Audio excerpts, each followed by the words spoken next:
Annyeonghaseyo. My name is Guillaume de Fondomière. I'm the co-CEO of Quantic Dream and the executive producer on Detroit Become Human. Detroit Become Human is a dark thriller that is taking place in a close future in the city of Detroit, Michigan.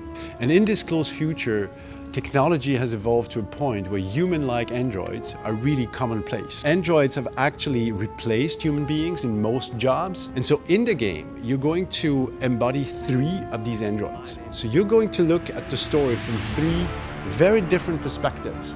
You will have to make critical decisions that is going to impact each of the characters' fate and the entire story.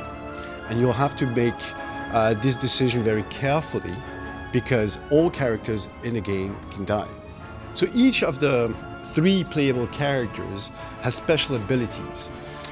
Connor, for instance, is a special prototype designed to help the police investigate. So Kara is basically taking care of a child called Alice. So she's at the service of a very mean person, Todd. I'm not going to tell you too much about how the mind palace works for the other, because I don't want to spoil the story. We use performance capture a lot. You know, all characters in our games are based on real actors, and all these actors then come to a studio in Paris. So we shot all together for 370 days plus. So it's a huge endeavor with hundreds of actors. We shoot so much on a given day. We shoot up to 30, 35 pages a day, where on a TV show it's only 6, 7 pages, and in a movie it's 1 or 2 pages a day. Looking for a city that would be the birthplace of this Android revolution. And looking at a city like Detroit for us was very interesting. It's a very good bed place for having this gigantic industrial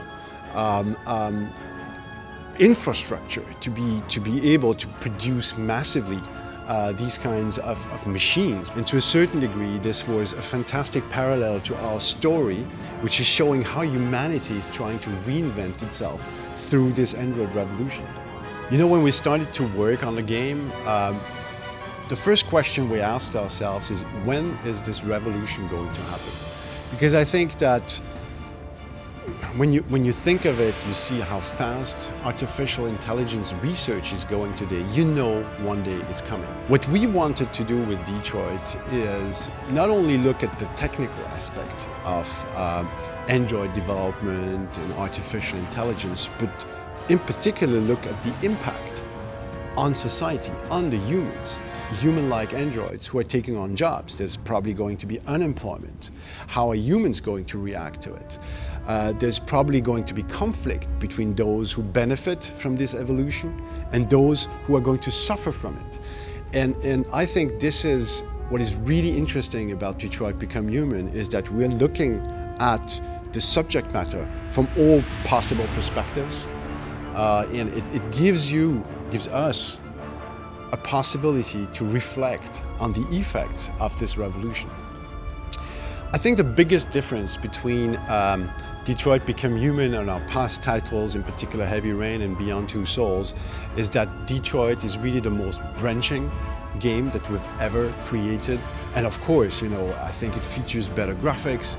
It features also a much more accessible and fluid gameplay experience. Me and people in the team are actually very much into Korean movies. You know, Old Boy is from a graphical standpoint something that we've looked at very, very carefully. There's one that is particularly in my mind, which is Memories of a Murder, which I personally liked very much. And what I liked about it is, although you don't know at the end who the murderer is, it works fantastically. Yeah, we're very much looking forward to releasing Detroit very soon now. We hope that you're going to enjoy the journey, and that it is going to touch you as a human being.